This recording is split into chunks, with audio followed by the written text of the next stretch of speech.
Hi అండి, నమస్తే. ఈరోజు వీడియోలో బనానా సిరని ఎలా ప్రిపేర్ చేసుకోవాలో మీకు ఈ వీడియోలో చూపిస్తా అండి. ఎవరైనా ఈజీగా చేసుకోగలిగే స్వీట్ అండ్ ప్రసాదం రెసిపీ అండి ఇది. పండుగ టైంలో ఈ బనానా సిరని తప్పకుండా ట్రై చేయండి.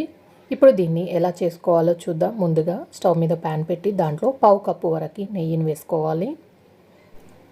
నెయ్యి ఇలా మొత్తం కరిగిన తర్వాత దీంట్లో కొన్ని జీడిపప్పు పలుకులు, అలాగే కొన్ని బాదం ముక్కలు, కొంచెం కిస్మిస్ వేసుకుంటున్నాను. ఈ డ్రై ఫ్రూట్స్ని ఇలా గోల్డెన్ కలర్ వచ్చే వరకు బాగా ఫ్రై చేసుకొని తీసుకోవాలి. ఇలా బాగా ఫ్రై అయిన తర్వాత ఇప్పుడు తీసేసి గిన్నెలకు వేసుకొని పక్కనుంచుకోవాలి. ఇప్పుడు అదే నెయ్యిలోకి ఇక్కడ నేను ఒక 2 అరటి పండ్లను తీసుకొని ఇలా ముక్కల్లాగా కట్ చేసుకొని వేసుకుంటున్నాను. వీటిని కొంచెం ఒక 2 నిమిషాల పాటు కలుపుకుంటూ కలర్ చేంజ్ అయ్యే వరకు వేయించుకోవాలి. అరటిపండు ముక్కలు నేతిలో ఇలా బాగా ఫ్రై అయిన తర్వాత దీంట్లోకి 1/2 కప్పు వరకు బొంబాయి రవ్వను వేసుకొని ఈ బొంబాయి రవ్వని 3-4 నిమిషాల వరకు లో ఫ్లేమ్లో వేయించుకోవాలి.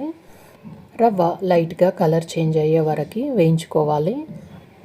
నెయ్యిలో రవ్వ బాగా వేగిన తర్వాత ఈ అరటిపండు ముక్కల్ని కూడా మ్యాష్ చేసుకుంటూ కలుపుకోవాలండి.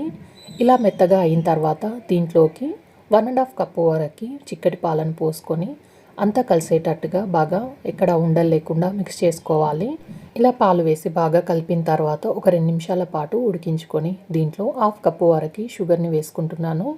ఏ కప్పుతో అయితే రవ్వను తీసుకున్నామో అదే కప్పుతో షుగర్ని తీసుకుంటే స్వీట్నెస్ అనేది కరెక్ట్గా సరిపోతుందండి. షుగర్ పూర్తిగా ఇలా కరిగిన తర్వాత ఇప్పుడు ఇందులోకి 1 టేబుల్ స్పూన్ వరకు యాలకుల పొడి వేసుకోవాలి.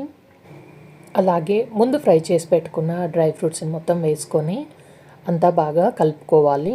ఇప్పుడు స్టవ్ ఆఫ్ చేసేసి దీన్ని పక్కకు దించుకుంటే ఎంతో రుచిగా ఉండే బనానా సిరా రెడీ అయిపోయింది. ఈ వినాయక చవితికి దీన్ని తప్పకుండా మీరు ట్రై చేయండి. మీకు ఎలా కుదిరిందో కింద కామెంట్ చేయండి. ఈ వీడియో నచ్చితే లైక్ చేయండి, షేర్ చేయండి, సబ్స్క్రైబ్ చేయండి.